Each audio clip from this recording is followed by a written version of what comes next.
A Riverside community rocked by a triple murder. The victims all related to a teenage girl who may have been catfished by the killer. CBS 2's Carl Fincham, she's live with the horrifying details of this investigation. Such an awful story, Cara.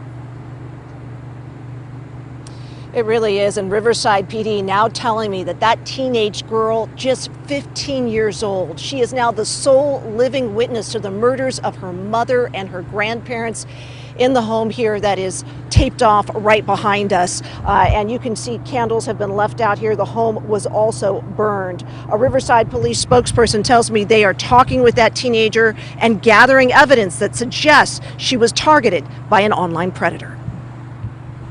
He developed a relationship with her enough where we believe there might have been an exchange of texts, maybe phone calls, and he was able to get her personal information. He was able to get her address. We believe at this point that this suspect was the only one involved in the murders and in setting the fire.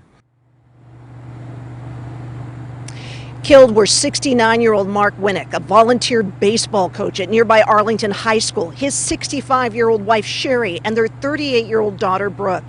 Investigators think their killer was 28-year-old Austin Edwards, who had been working in law enforcement in Virginia for a couple years and was currently employed by a county sheriff's department there. They think he pretended to be a teenager and are not sure how long he'd been communicating with the 15-year-old before traveling across the country and, they believe, committing these murders. Authorities were first alerted when someone saw a girl who seemed distressed getting into his car. Hours later, they spotted the vehicle and a pursuit began that ended with her getting away and Edwards dying in a shootout. Riverside police are now looking into his past and whether he may have targeted other young girls. They're also encouraging parents to talk with their children.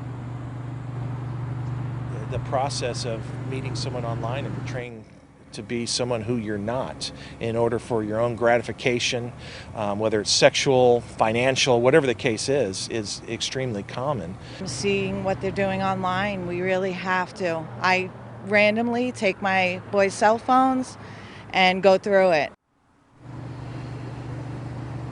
That mother was dropping off her sons this morning at the high school where Winnick was a volunteer coach. Very somber there as students headed back to class for the first time since his death. Last night, the baseball players on that team that he helped coach and others from the school held a candlelight vigil outside the Winnick family home.